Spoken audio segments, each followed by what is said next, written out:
Hello there, good evening, and welcome to the midweek edition of Political Voice on Voice of the People Television. Today is Wednesday, the 18th day of December, 2024. I am your host, Chukwuma Okoro. I will take you through the next 1 hour.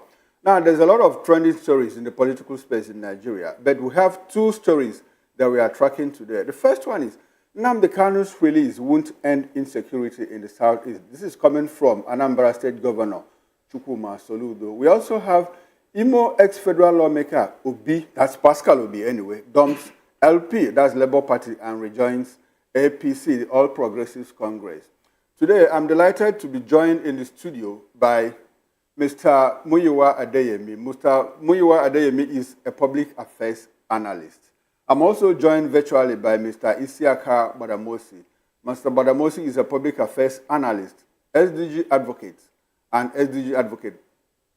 Gentlemen, you are welcome to the studio. Mr. Muyiwa, good to have you in the studio. Yeah, good evening, and good evening, our viewers.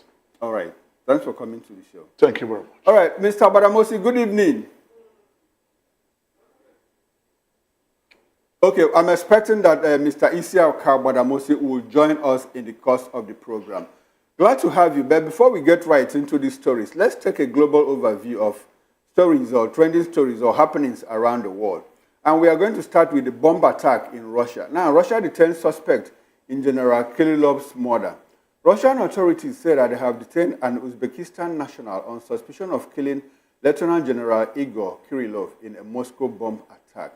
The authorities allege that he had been recruited by Ukrainian security services to carry out the assassination of Kirillov, who was the head of Russia's radiological, chemical, and biological defense forces.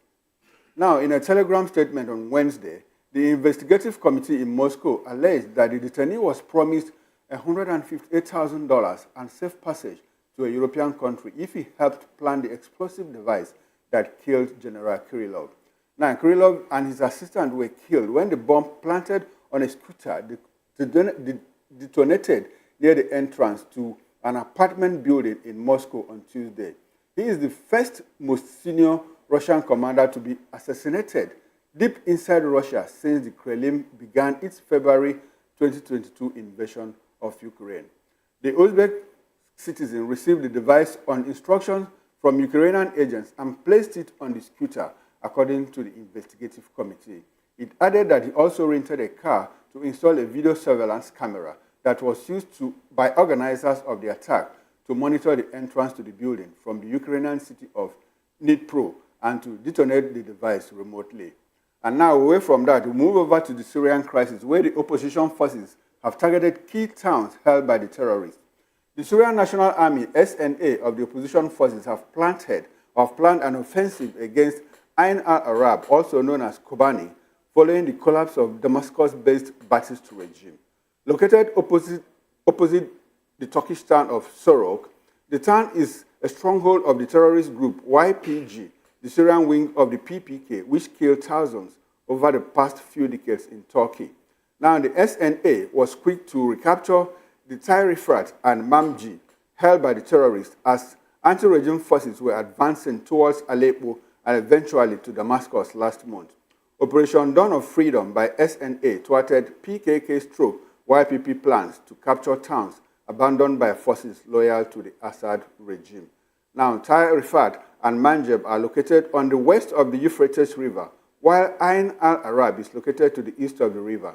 If captured, they will further reduce the terrorist group's clout in the region, where it still controls towns in Kashmir and Hasakeh. Further south, the group also controls part of Raqqa, which may be another target for the SNA. Now, talking about the standoff in South Korean Peninsula. In the Korean Peninsula, the South Korea holds military drill to counter northern drones. Now, South Korean military is set to hold a joint air defense exercise focused on countering North Korean drone threats.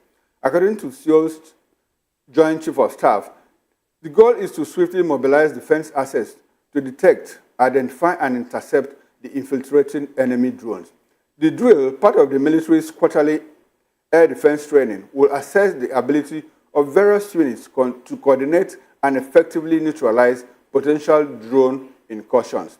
During the exercise, the South Korean military will simulate a surprise attack by the North involving multiple drones targeting both East and West coasts. It will also involve units from the Army Ground Operations Command, as well as the South Korean Navy and Air Force. The exercise comes as Seoul intensifies efforts to enhance its air defense capabilities following a high-profile failure in 2022. In that incident, 5 North Korean drones breached South Korea's airspace and returned home without being intercepted. One of the drones even entered a no-fly zone over the presidential compound, raising serious concerns about the military's ability to defend against drone threats. Now, we'll now go on a short break, and when we return, we'll get straight into today's topic of discussion. Stay with us and don't go away.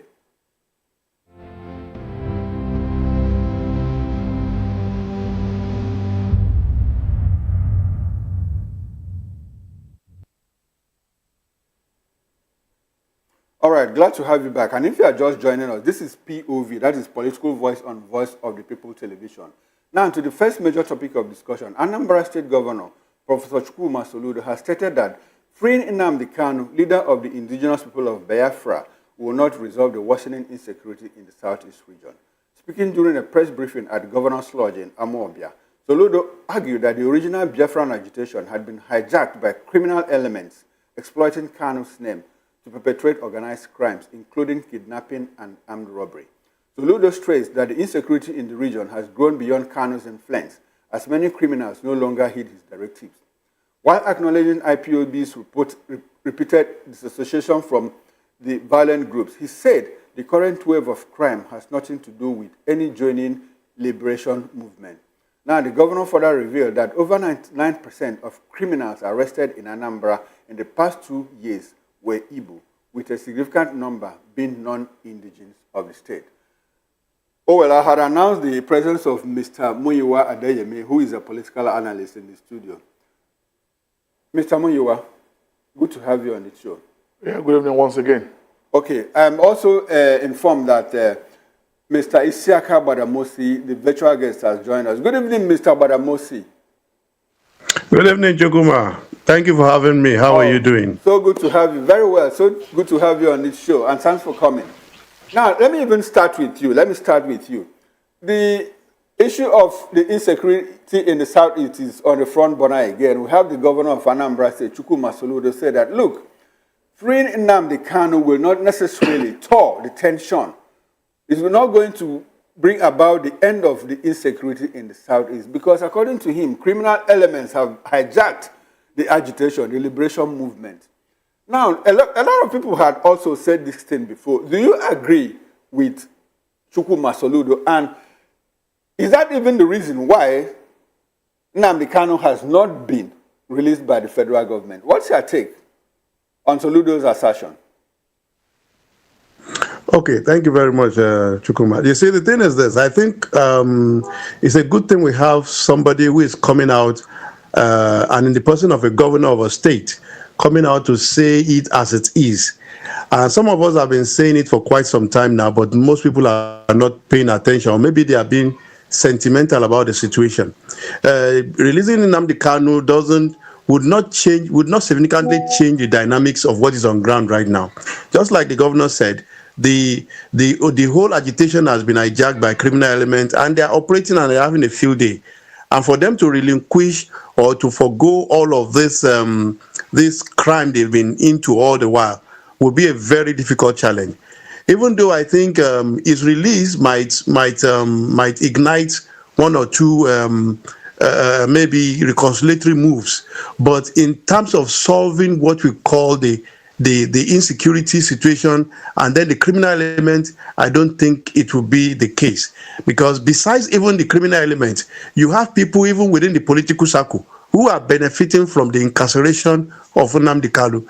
And for them, they are better off without him being around, because some of them might even think that his presence might overshadow their political ambition and political presence within the southeast. So all of these are dynamics that are intertwined and are playing out within the southeastern part of Nigeria as it is now. All right. Thanks very much, Mr. Badamosi. Does what Soludo said, does it lend credence to the fact that, like you said, is there a possibility, that some people are the ones. Is it possible, like, I want to say, is it possible that the federal government, the president in particular, will listen to such statements by people like Soludo and then continuously keep Nnamdi Kanu in detention, bearing in mind that, look, even letting this young man go might not even douse the tension in the southeast?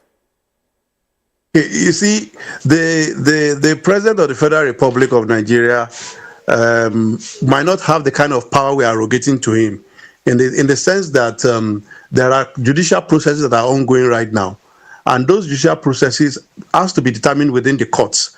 Okay, but let's assume that maybe the case is withdrawn, the federal government decided to withdraw the case and all of that, and he is released.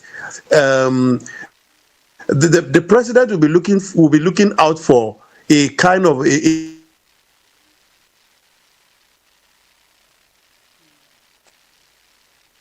Hello, Mr. Baramosi. Okay, I think there's a much more peaceful and calm southeast with the release of. If that does not happen, if they do not see, if it does not see a change in the security situation, is after the release of Nnamdi Kanu, then it means, or the government of the day, in terms of what they have asked him to do. And I think for me, Nnamdi Kanu deserves to be let go of, because as it is right now, the government has not been able to prosecute this case for quite a while, and I think it is not an appropriate thing to keep him perpetually if the government is found wanting in prosecuting his case properly. So the young man is entitled to his life. If not even for the southeast agitation and the Biafra agitation, he should be given his life back and let him go on with his life. All right, Mr. Baramosi, I like the fact that you talked about the judicial process and political solution.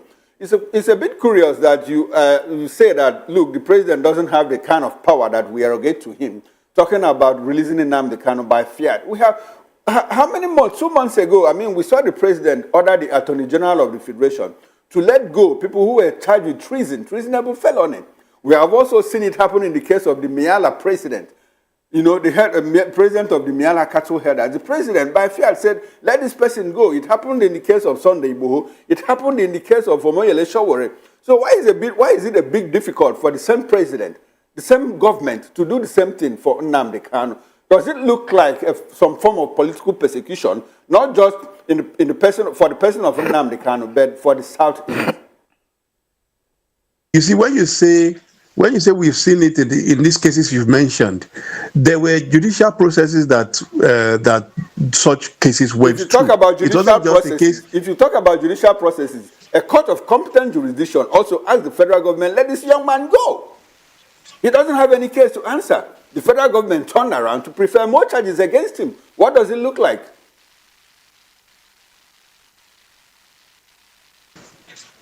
Mr. Baramosi, but you must also remember, Chukuma, that 2 cases. Okay, sorry, I didn't get what you said. What you said last? No, I said, what does it look like? Hello, I didn't get the last thing you said. No, the last thing I said is that. Well, for me, I think you see. Go ahead.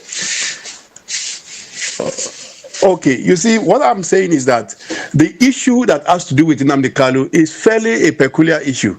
For me, I think there are people who are behind the scene playing a lot of drums and a lot of dynamics.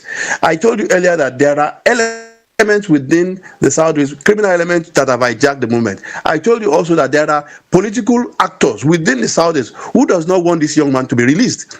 And some of these people are playing all of these cards all over the place. And there are people also who are singing the song of, let's please release this man so we can have peace in the Southeast, okay, which also the governor has told always necessarily translate to peace and tranquility in the Southeast. That is a fact. There are too many interests already at play. Now, comparing it with all of the ones you have cited, there were processes that were gone into. There were judicial processes that were gone into. It wasn't just a case of the president say, release these people, and it happened. You must go to the court, either withdraw the case, and then the judge has to struck it out, and then maybe the government say, I'm no longer prosecuting this cause anymore, then for that to happen. Now, if that happens, it has gone through a judicial process, which is the normal process to be gone through. It's not for the president to say, go ahead and release him. It doesn't work like that. Okay. And besides that fact, I said there are people who are pushing to ensure that Nnamdi Kanu is kept perpetually in detention. All right. All right. Thank you, Mr. Badamosi. Let's come back. Please do stay with us as I bring it back to the studio. Mr. Adeyemi, you have heard my intro. I mean, Charles Soludo, governor of Anambra State, says releasing Nnamdi Kanu necessarily doesn't mean that there will be peace in the southeast. What's your reaction? Well, I think as far as I'm concerned, such a statement from the governor of Anambra State at this moment is unfortunate and it's uncalled for. It's political. And perhaps if he's speaking, if release of Kanu will threaten his re-election next year, he will have put it in a different dimension. Because what everybody wanted, apart from people in the southeast, what every free thinker, any political analyst, any social crusader, right, or freedom fighter is looking for is to convince the federal government to see the necessity why Kanu must be released. You understand? I think it is a prison of conscience to many people. And what anybody would have loved the governor of that state to say this time around is that, well, if you release Kanu, it will reduce tension. If you release Kanu, all these criminal elements will not have opportunity of having, you understand, to continue to perpetrate their evil acts. Right, you know, because Kanu is incarcerated. So that's when we were able to having people like, I think, content creator, EPA, right, I think coming to the board. And those guys that I think supposed hide under him, where they won't be alleged that I think have increased the tempo of insecurity in that region. So now they've arrested EPA, right? Those guys occasionally, as it is now, they might some of them be uncoordinated because we're hiding under that figure. If Kanu could come out now, right, and I say, okay, my people, suspend this sit at home every Monday. You understand? We want to engage dialogue in our process. So meaning that once, I think, nobody again will, in the name of fighting for Biafra, taking up arms, killing soldiers, stopping marketers, destroying the economy of that region, meaning that whoever trying to do that will be treated like a criminal, not only by the government, not only by the state actors, even by the people. Because the man in front of this decision has said, well, we are embarking on dialogue. Now, right, let everything agitation come into suspension.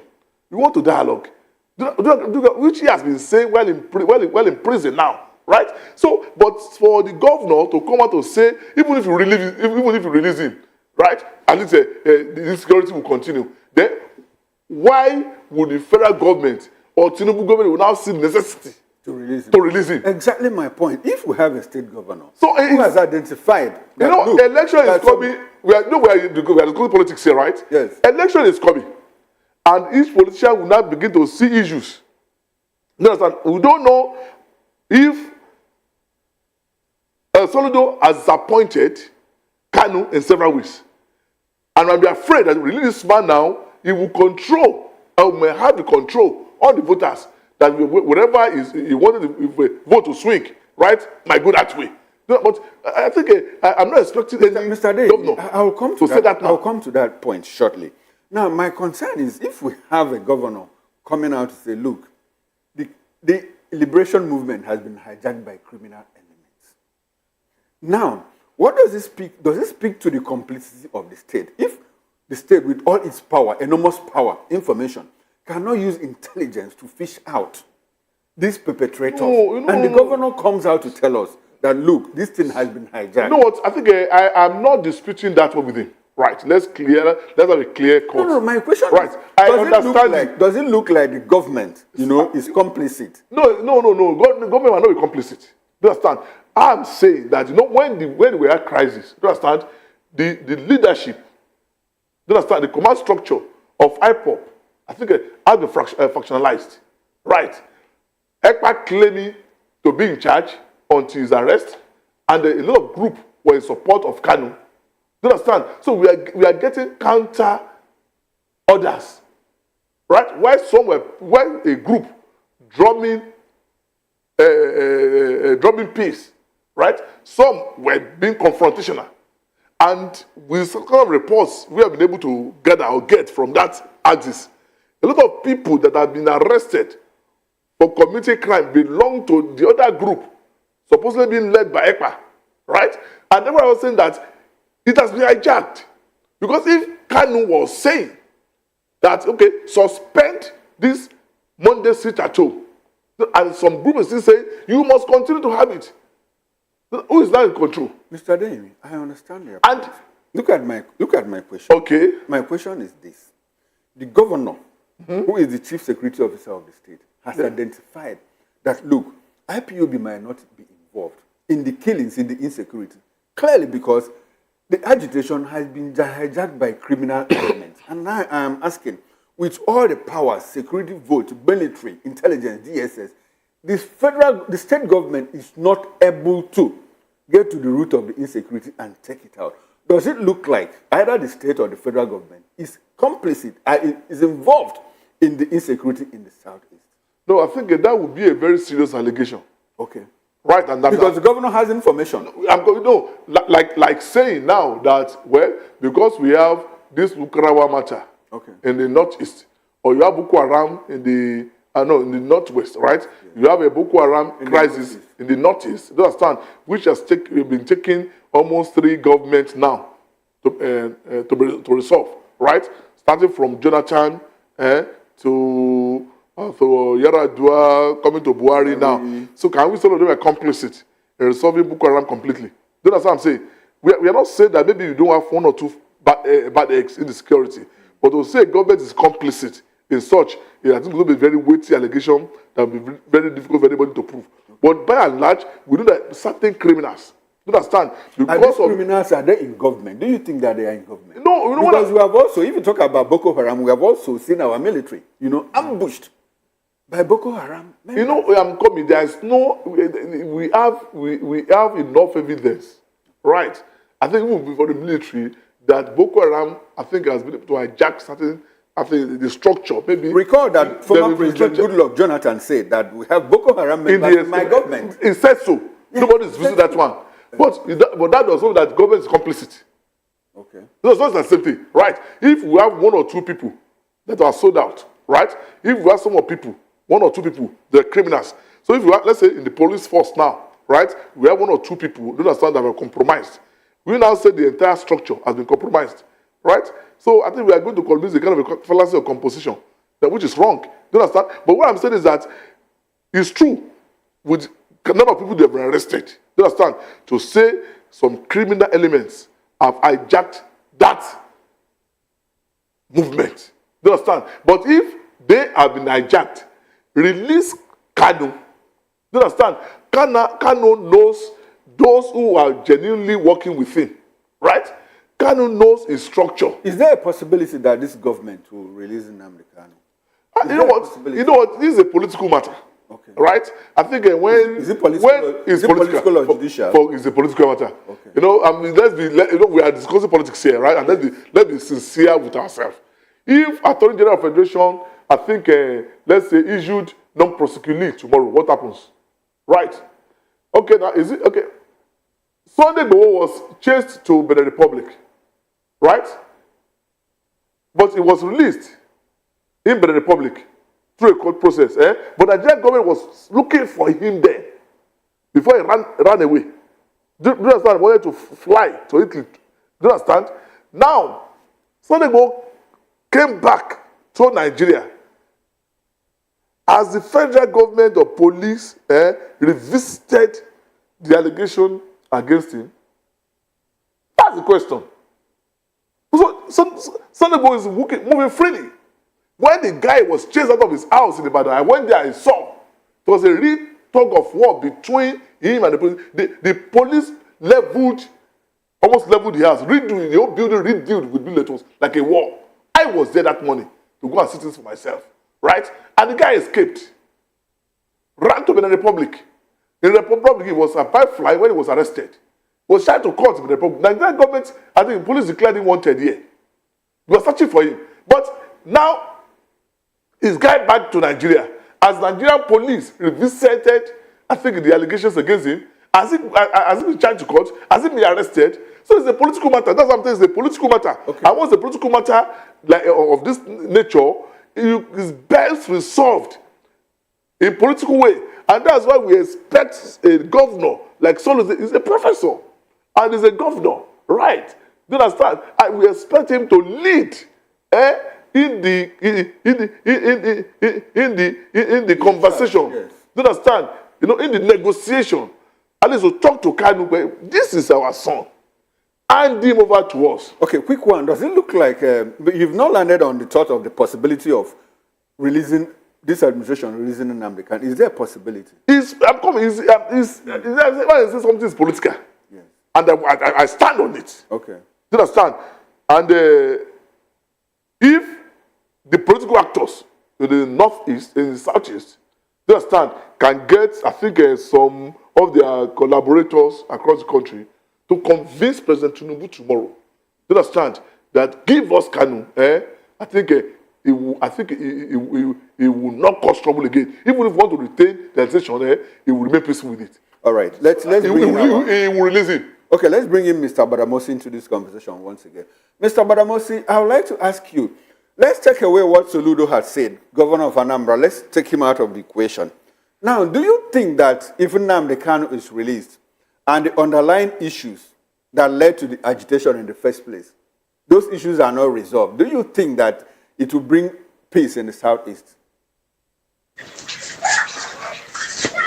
Okay, thank you very much. You see, part of the reasons why what Governor Soludo said is true is the fact that the underlying issues are still remaining.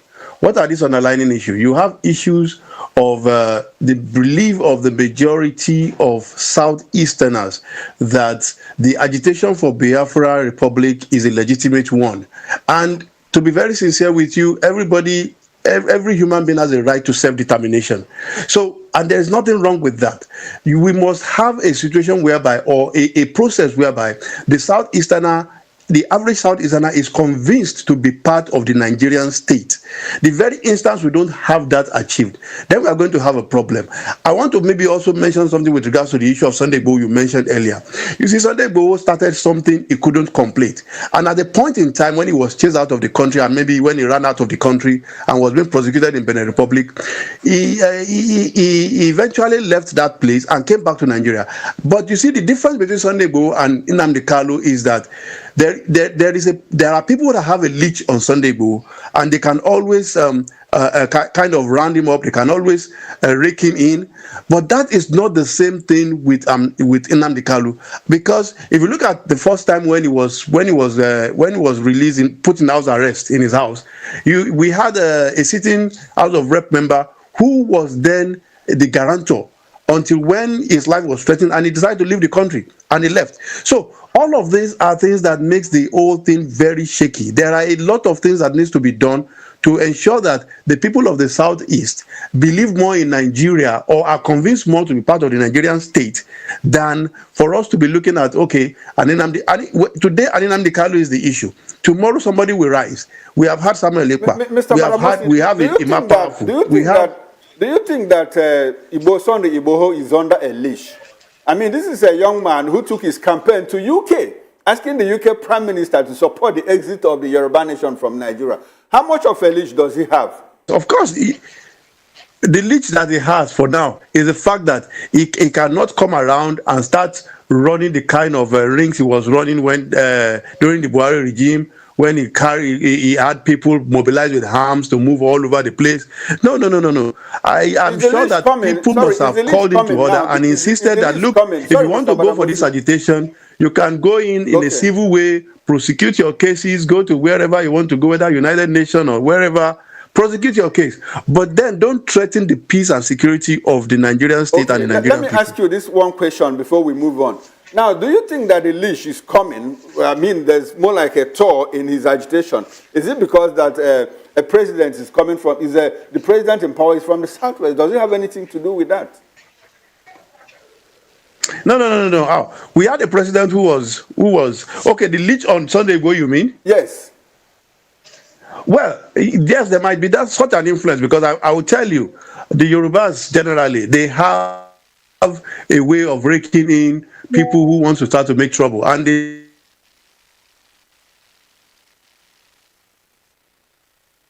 know who and who to call to speak to whoever. And they can always use that to tame his excesses. Oh, well, we seem to be having a... And I think that is what is happening right now.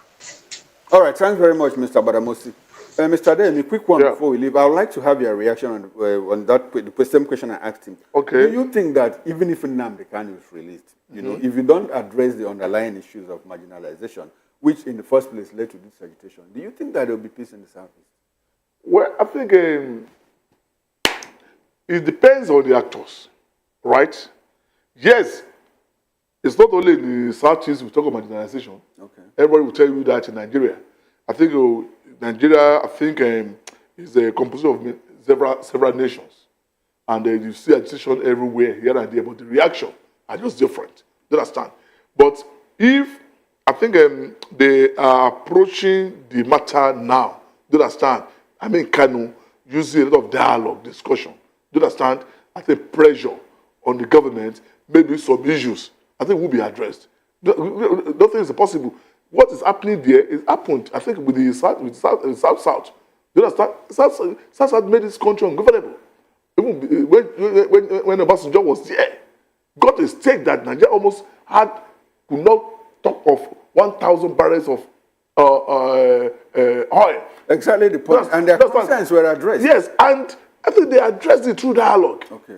If you release... No, but they first went to trenches. When the federal government... Yes, they went to trenches. Yes. Let's say the agitators statists now are also in trenches now. Let's admit. Okay. You understand? But later now, you know, there was a time all these Tompolo, all these guys are now getting billions of naira to keep pipelines. You understand? There was a time they were also in trenches. You understand? Government. You understand? We call it still government. I forgot his alias. Right? You understand? There was a time, the Kubasari, yes, and Tompolo, there was a time they were in trenches. Right? In Idi.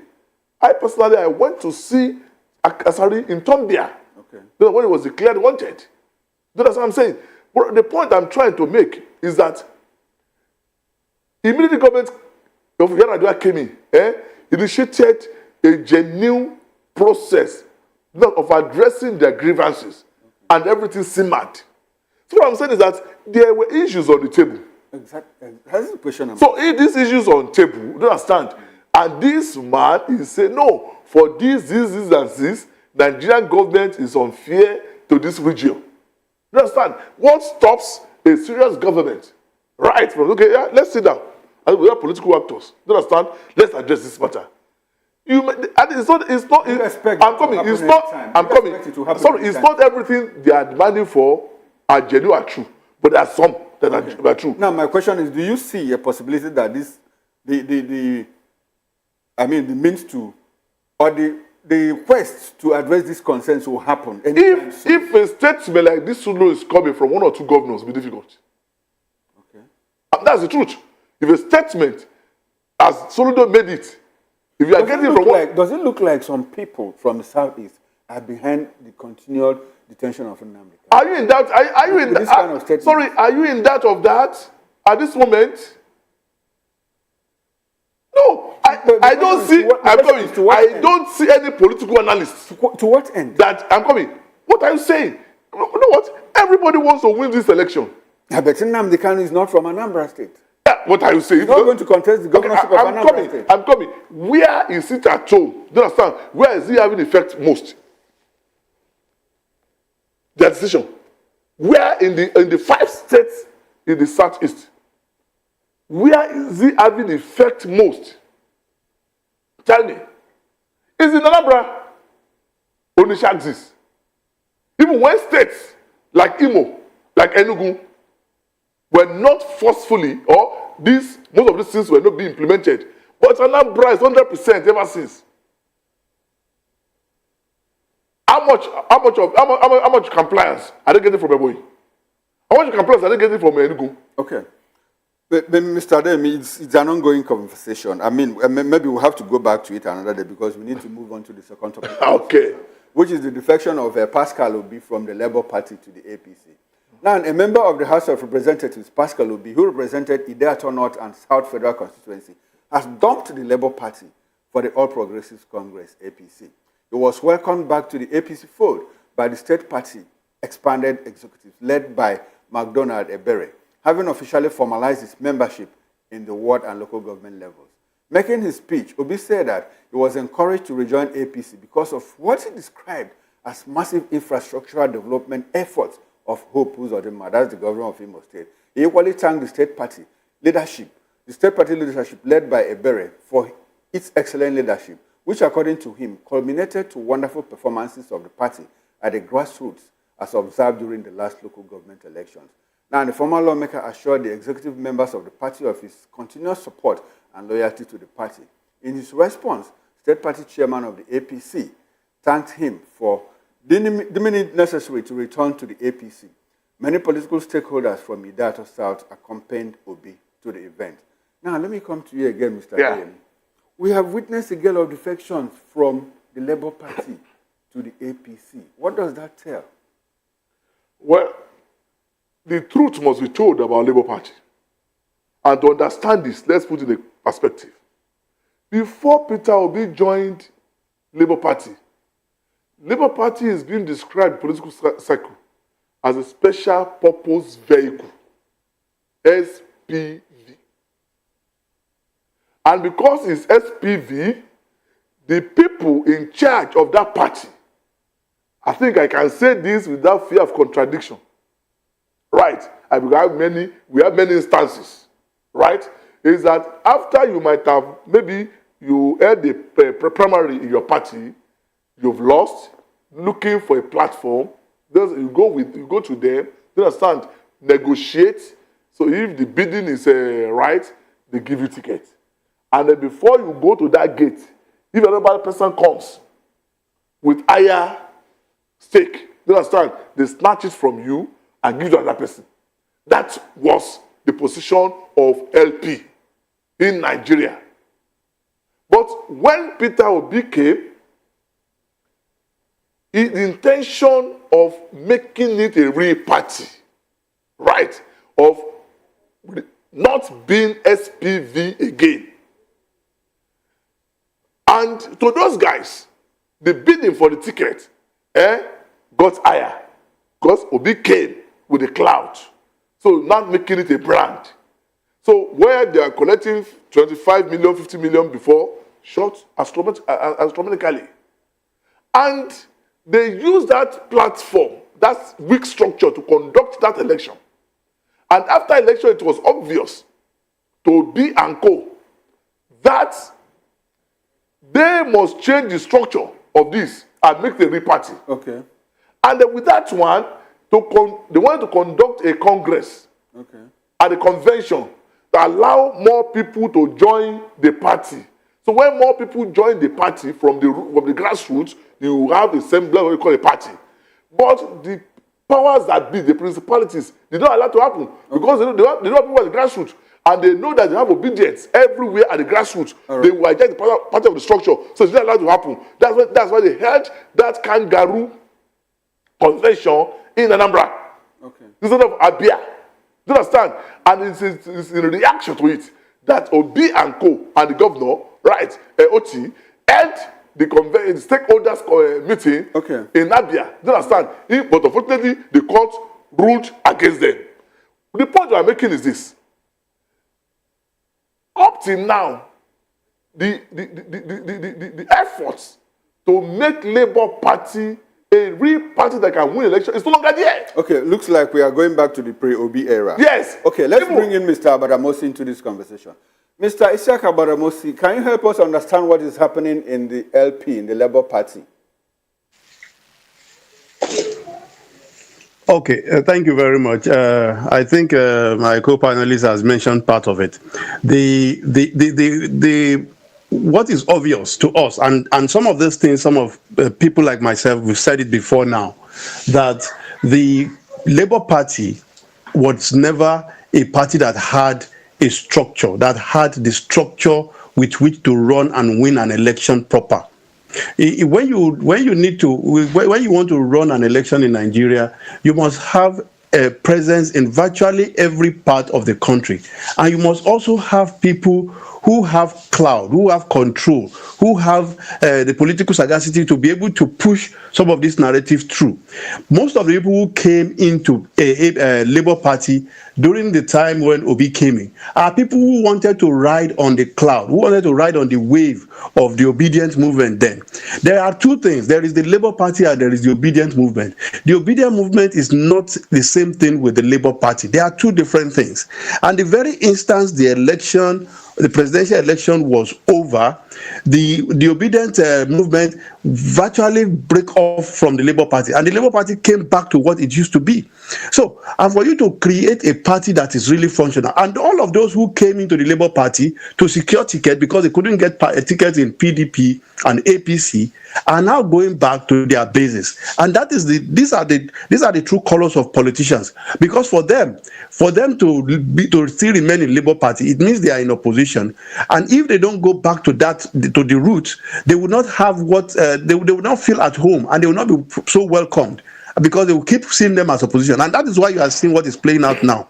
Now they have the ticket in their hand. They are in position as maybe member of the House of Assembly, member of the National Assembly, or the Senate, and all of that. They have the ticket in their hand. They can still fight for the ticket in the next Congress because they have the deep pockets now, they have the resources, and they have the clout. So they really do not need Labour Party anymore.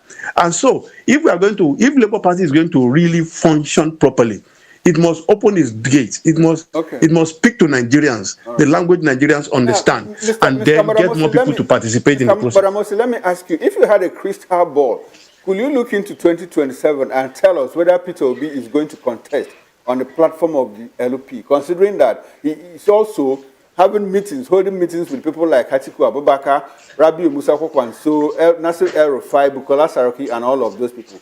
Do you think that he will remain in LP up until? I'll tell you point blank that by 2027, Peter Obi will not be in Labour Party. He wouldn't be in Labour Party because Labour Party would not be going anywhere, except if any of these people he is negotiating with is ready to join him in Labour Party, which I don't see happening. Most of these people he is negotiating with, the Atiku Abubakar, the Kwankwaso, and the rest, they are in other party, and they would rather want to stay in that party for Peter Obi to join them, and not the other way around, because they've seen what Labour Party can turn out to be. Mr. Badamosi, does it seem like the hand of the government, the hand of the APC is involved in what is happening to Labour Party? Because we heard the president say that by 2027 there will be no Labour Party. Does it look like there's some kind of behind the scene, underhand dealings and all of that to ensure that LP comes to its knees? You see, you don't under dealings, you don't need under the table activities. Labour Party as it stands today does not have the spread, does not have the presence. If you want to see, let's take a look at how PDP came into place as far back as 1999. How the party came into place, how they galvanized people all over the country. And let's also look at how did APC evolve. There were processes. Different parties came into being. The ACN, the SDP, and all the other elements, they came into being. They marched together. Different people came together. You have to have something similar for LP to become a functional national party on which platform any candidate who is serious can run. Up until then, you have people who will take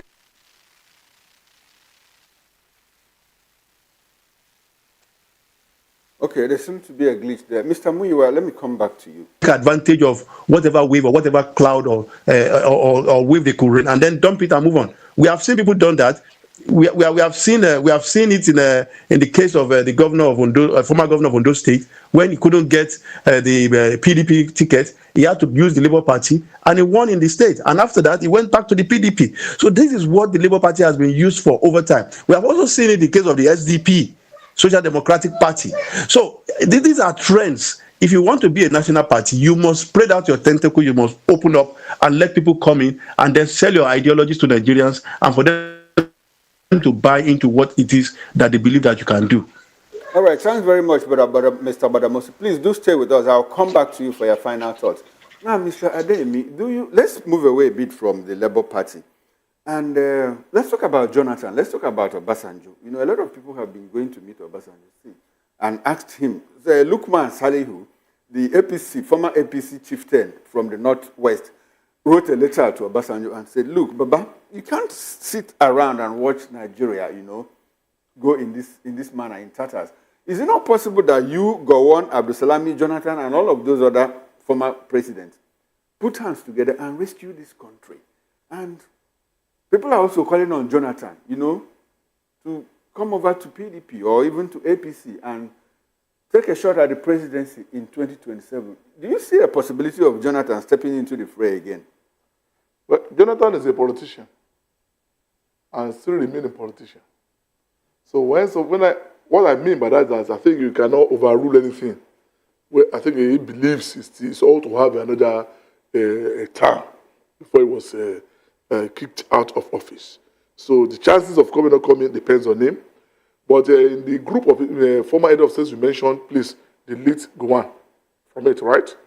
It was never part of them, right? But in the letter, Lukman Salim. He just wrote them. I'm talking about, I'm seeing the Minna meeting held. Okay. Do you understand? In the Minna meeting held, it was Obasanjo, Abugab Salami, and IBB, right? That held the Minna meeting. Do you understand? And it was after the Minna meeting that you begin to see a strong opposition against Tinubu, right? People coming out within APC. So now begin to wonder. I think after the Minna meeting when they did not disclose what were discussed, you understand? Okay, and they will now begin to see call for Jonathan, right? Maybe to come and give another trial. Well, there's nothing wrong in that. But Obasanjo has made some steps and failed, right? NPP, he was behind it, and he was behind the mega party the other time. Do you understand? And for Jonathan, for Absalami and the IBB, yes, I think they still have their people here and there, including Obasanjo, they are. The truth is that, can't we just say that, how can we revive the opposition parties in Nigeria to give a serious challenge or a run for APC? Just start to really challenge APC. I think like this, they becoming a colossus, and the fear of Nigeria becoming one party, right? So because it's now that opposition party is dead, opposition parties are dead in Nigeria. Talking about opposition, the North seems to be reacting now. Salihu is from the North. I'm coming. No, Salihu. No, we are pressed for time, so we need to. Salihu is just one person. So that institution. Don't you think that his name is real? Salihu is because... Osman, the head of ACS, spoke. They suspended him, but they recalled him. Yes, because... But generally, the North is reacting. No, not as not started reacting. I think I don't want us to jump. Let's get the facts as it is. Not has not started reacting. With what is happening, they are not as... You know what? If you individuals are talking, do you understand? Because... At what point do you think that a region will react? Who needs to come out to talk for that region? You will see them in group coming face to tell you that these are position. You have not seen those groups? It has not come in. Don't you think they are flying a card? The individuals are speaking. Don't you think they are flying a card? The individuals still, they are still expressing their personal opinions and disappointment. But I'm coming. I'm coming. Indume was talking now simply because he was removed. Do you understand? I think from this juicy position in the Senate. The same Salisu Muaru was a director. Do you understand? NPC, whatever, was removed. Do you understand? So when they remove these elements, they will react. But I'm not saying that... Don't you think that these elements have the power to mobilize the North against the president? I know. You know what? I'm coming. Those individuals cannot have that power now. We are talking of governors. Do you understand? We are talking of people who are holding serious political powers. Do you understand? They have the capacity to mobilize. Do you understand? I'm coming. But North has not come out. Do you understand? North will come when North wants to come out. Do you understand? You will see the real people that determine election in North. They will come out and see their position. Who are the real people, if I may ask you? Can you? I'm coming. Adibi. Do you understand? You know what? By the time people like what call it, El-Rufai begin to talk openly, you will see what it's called dynamics of politics. Do you understand? He has not talked. Do you understand?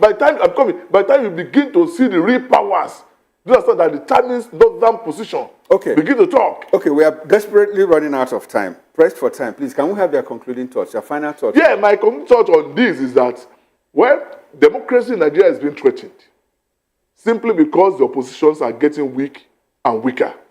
And if there's anything they can do, as the other speaker, gentleman, has said, if those people can forget their differences, their personal ego, they understand to come together. Let them work together. Do you understand?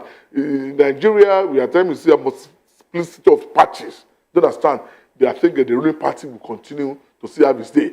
But if they can forget their differences, all these parties, I'm thinking the Labour Party, PDP, ABGA, and the Lion people, so they can come together, do you understand, to form one strong opposition.